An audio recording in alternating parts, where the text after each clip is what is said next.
साथियों, स्वागत है आप सभी का एक बार फिर से आपके अपने YouTube चैनल पे।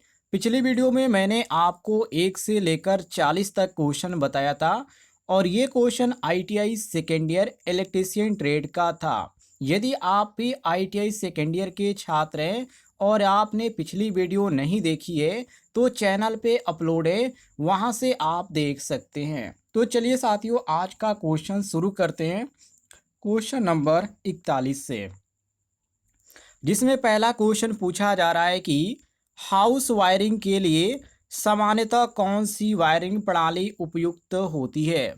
ए ऑप्शन दिया गया ओवरहेड वायरिंग, जो कि ये आपका पहला ही ऑप्शन गलत है। गलत यहाँ पर हम इसलिए कहेंगे इसको क्योंकि ओवरहेड जो होता है वो ओपन होता है और ओपन का मतलब यहाँ पे खतरा होता है, तो इसी कारण हम यहाँ पे ए ऑप्शन को गलत मारेंगे। बी ऑप्शन दिया गया है यहाँ पे कंडक्ट वायरिंग, जो कि ये आपका बिल्कुल सही ऑप्शन दिया गया है क्योंकि कंडक्ट वायरिंग जो होती है सुरक्षित भी होती है और टिकाऊ भी होती है। तो यहाँ पे हम बी ऑप्शन करेक्ट आंसर मारेंगे।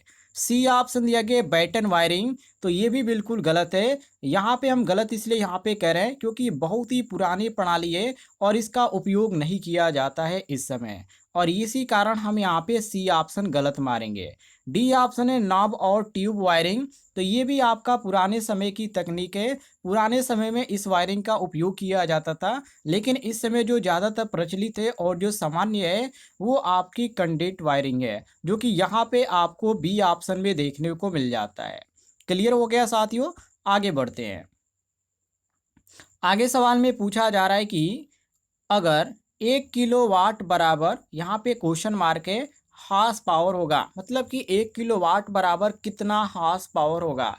तो ये रटने वाली चीज़ है, यहाँ पे ध्यान रखिएगा। ये होता है 1.34 हार्स पावर 1 किलोवाट बराबर, और यहाँ पे आपको ए ऑप्शन देखने को मिलता है 1.34 हार्स पावर। ये रटने वाली चीज़ है साथियों, आप इसको रट लीजिएगा, परीक्षा के लिए काफ़ी इम्पोर्टेंट है। आगे देखते हैं अगले सवाल को। आगे सवाल में पूछा जा रहा है कि स्टार डेल्टा स्टार्टर में कौन सी अवस्था में मोटर की स्टार्टिंग होती है। जैसे कि ए ऑप्शन दिया गया है डेल्टा में, तो ये आपका पहला ही ऑप्शन गलत है क्योंकि ये डेल्टा में जो होता है लेकिन डेल्टा में बाद में होता है, डेल्टा बाद में आता है। पहले आपका जो आता है वो आपका आता है स्टार, जो कि ऑप्शन में आपको बी ऑप्शन सही देखने को मिलता है। स्टार्टिंग के समय वोल्टेज कम करने के लिए हम स्टार का उपयोग करते हैं, बी ऑप्शन हमारा सही हो जाता है। सी ऑप्शन दिया गया डायरेक्ट कनेक्शन में, तो ये भी आपका बिल्कुल गलत है क्योंकि डायरेक्ट के लिए हम DOL स्टार्टर का प्रयोग करते हैं, इसका हम बिल्कुल भी प्रयोग नहीं करते हैं।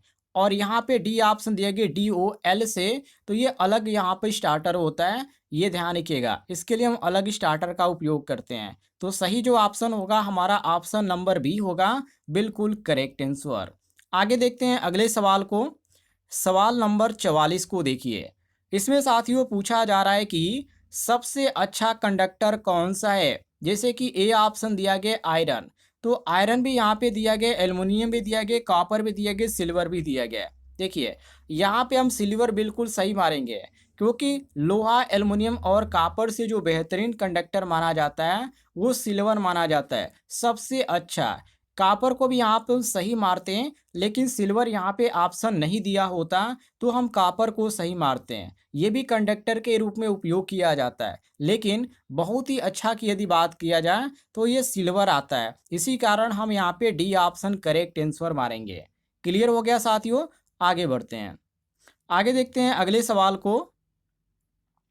सवाल नंबर 45 को, इसमें पूछा जा रहा है कि डीसी जनरेटर में कम्यूटेटर का कार्य क्या है। ये भी क्वेश्चन आपका इंपॉर्टेंट है। जैसे कि ए ऑप्शन दिया गया करंट को बढ़ाना, तो ये बिल्कुल गलत है क्योंकि कम्यूटेटर का जो काम होता है वो कम्यूटेटर मशीन में ये आपका होता है एसी, तो एसी को ये डीसी में बदलता है। तो यहाँ पे करंट को बढ़ाना इसका बिल्कुल गलत दिया गया ए ऑप्शन। बी ऑप्शन दिया गया एसी को डीसी में बदलना, तो ये आपका बिल्कुल सही है। कम्यूटेटर क्या करता है डीसी जनरेटर में, यहाँ पर एसी को डीसी में बदलता है।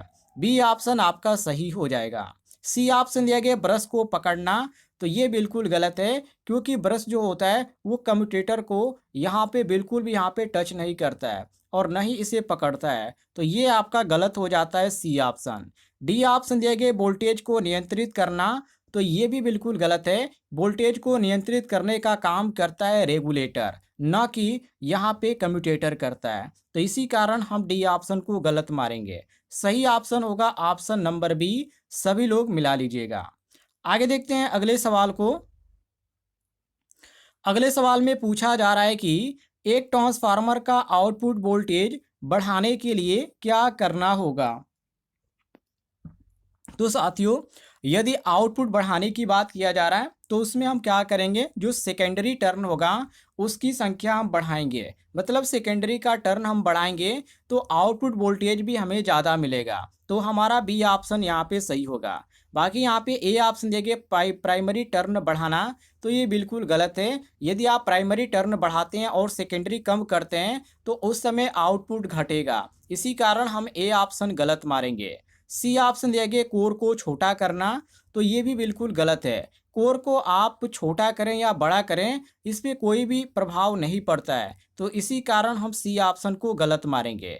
डी ऑप्शन है वोल्टेज घटाना, तो इससे वोल्टेज न ही बढ़ता है और न ही घटता है। तो यहाँ पे इससे कोई भी असर नहीं पड़ता है, चाहे आप वोल्टेज घटाएं या बढ़ाएं। तो यहाँ पे आउटपुट का वोल्टेज बढ़ाने के लिए हम क्या करेंगे, सेकेंडरी टर्न की संख्या को हम बढ़ाएंगे। बी ऑप्शन हमारा सही हो जाएगा। क्लियर हो गया साथियों। आगे देखते हैं। अगले सवाल में पूछा जा रहा है कि अर्थिंग वायर का रंग क्या होता है। ये भी क्वेश्चन आपका काफ़ी इंपॉर्टेंट है। जैसे कि ए ऑप्शन दिया गया नीला, तो नीला तो नहीं होता है, क्योंकि नीला जो रंग होता है वो न्यूट्रल का होता है, जो कि ये आपका पहला ही गलत है। बी ऑप्शन दिया गया लाल, हालांकि ये भी गलत है, क्योंकि फेज का जो रंग होता है वो लाल कलर का होता है।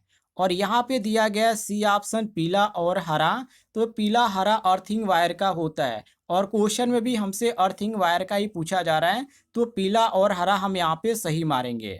डी ऑप्शन दिया गया काला, तो आपको बता दें फेज का या स्विच वायर यहाँ पे हो सकता है, जो कि इनका दोनों का यहाँ पे प्रयोग किया जाता है। फेज में भी इसका प्रयोग किया जाता है और स्विच वायर में भी इसका उपयोग किया जाता है काला रंग का। तो ये भी हमारा गलत है। अर्थिंग के लिए हमारा जो प्रयोग किया जाता है हरा का और पीला का प्रयोग किया जाता है। क्लियर हो गया साथियों। आगे देखते हैं। अगले सवाल में क्या पूछा जा रहा है, तो इसमें पूछा जा रहा है कि सीआरओ का उपयोग किस लिए किया जाता है। यहाँ पर ए ऑप्शन दिया गया वोल्टेज मापने के लिए, जो कि ये आपका पहला ही जो ऑप्शन दिया गया है बिल्कुल गलत दिया गया है। क्योंकि इसका जो प्रयोग किया जाता है, जो वेव फॉर्म होता है उसको देखने के लिए, दृश्य को देखने के लिए किया जाता है, वोल्टेज मापने के लिए नहीं किया जाता है। ए ऑप्शन आपका गलत हो जाता है। बी ऑप्शन दिया गया करंट मापने के लिए, तो ये भी ऑप्शन बिल्कुल गलत है, क्योंकि करंट मापने के लिए हम क्लैप मीटर का उपयोग करते हैं। और सी ऑप्शन दिया गया वेव फॉर्म देखने के लिए, तो ये आपका सी ऑप्शन सही हो जाता है। डी ऑप्शन दिया गया इंसुलेशन मापने के लिए, तो ये भी बिल्कुल गलत है, क्योंकि इंसुलेशन मापने के लिए हम मेगर का प्रयोग करते हैं। तो हमारा जो सही हो जाता है ऑप्शन नंबर सी बिल्कुल करेक्ट आंसर हो जाता है। आगे देखते हैं अगले सवाल को।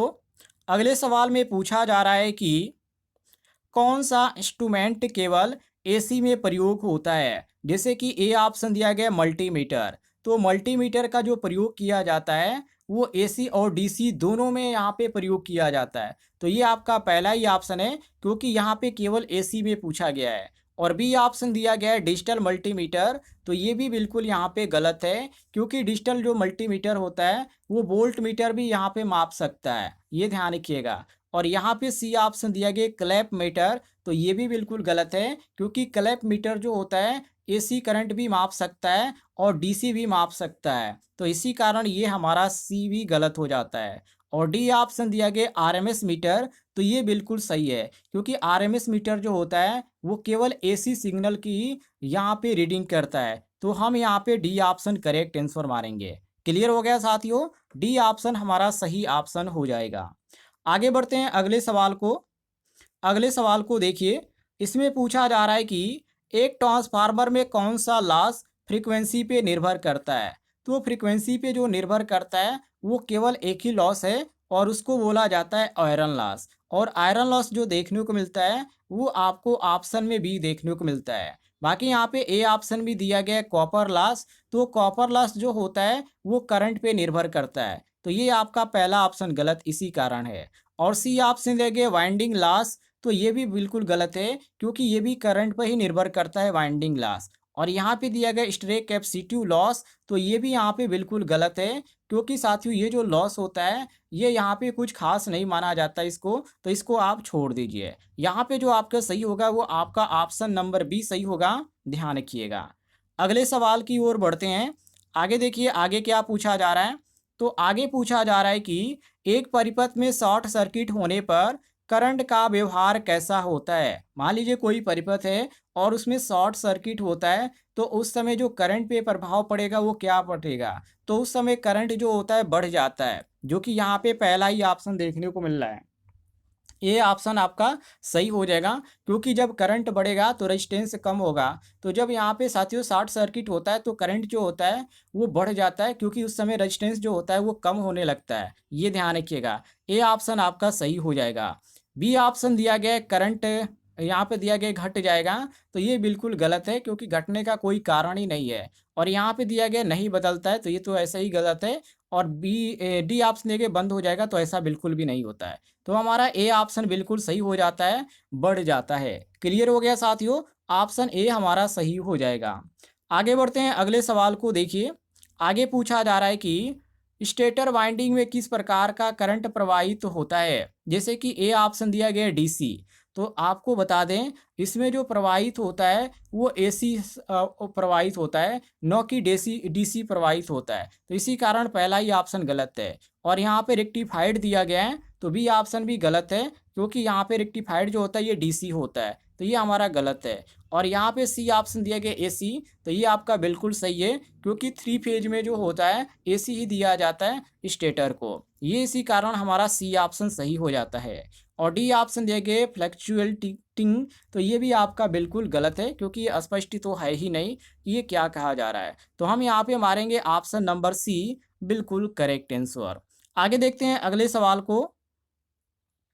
आगे सवाल में पूछा जा रहा है कि डायोड का मुख्य कार्य क्या होता है। डायोड के बारे में आप सभी को मालूम होगा। सबसे पहले तो डायोड के बारे में आप जान लीजिए कि इसका मुख्य काम एक ही है, करंट को केवल एक ही दिशा में प्रवाहित करना, और वो आपको सी ऑप्शन में देखने को मिल रहा है लिखा हुआ, करंट को एक दिशा में प्रवाहित करना। ए ऑप्शन दिया गया करंट को बढ़ाना, जो कि बिल्कुल गलत है। करंट जो होता है डायोड जो होता है करंट को नहीं बढ़ाता है। बी ऑप्शन दिया गया वोल्टेज को कम करना, तो ये भी बिल्कुल गलत है। वोल्टेज को कम ज़्यादा करने का काम करता है रेगुलेटर। और यहाँ पे डी ऑप्शन दिया गया वोल्टेज को स्टोर करना, तो वोल्टेज जो स्टोर करता है उसको हम कैपेसिटर बोलते हैं, ना कि डायोड बोलते हैं, तो ये भी गलत है। सही ऑप्शन होगा हमारा ऑप्शन नंबर सी, बिल्कुल करेक्ट आंसर। आगे देखते हैं अगले सवाल को। आगे सवाल में पूछा जा रहा है कि कौन सा यंत्र लाइव वायर की पहचान करता है। जैसे लाइव वायर आप कैसे चेक कर पाएंगे कि इसमें करंट प्रवाहित हो रही है या नहीं हो रही है, तो उसके लिए हम लाइव टेस्टर का उपयोग करते हैं, जो कि यहाँ पे आपको बी ऑप्शन देखने को मिल जाता है। ध्यान रखिएगा, लाइव टेस्टर जो होता है इसमें होता है नियॉन लैंप, और नियॉन लैंप के माध्यम से हम लाइव वायर को हम आसानी से चेक कर सकते हैं। ये आपका बी ऑप्शन करेक्ट आंसर हो जाएगा। आगे देखिए अगले सवाल को। आगे पूछा जा रहा है कि जब दो इंडक्टर श्रेणी क्रम में जोड़ा जाते हैं तो कुल इंडक्टेंस क्या होगा। देखिए यदि सीरीज क्रम में जोड़े जाते हैं तो उसमें जो आपको प्रभाव देखने को मिलता है वो बराबर देखने को मिलता है, जो क्योंकि ये जोड़ के बराबर होता है, इसी कारण हम यहाँ पे सी ऑप्शन करेक्ट आंसर मारेंगे। तो ये थे साथियों आज के इतने क्वेश्चन जो कि परीक्षा के लिए इम्पोर्टेंट है। यदि आपको जानकारी पसंद आई होगी तो इस वीडियो पर एक लाइक ज़रूर कीजिएगा, और चैनल पे आप नए होंगे तो चैनल को भी सब्सक्राइब कर लीजिएगा।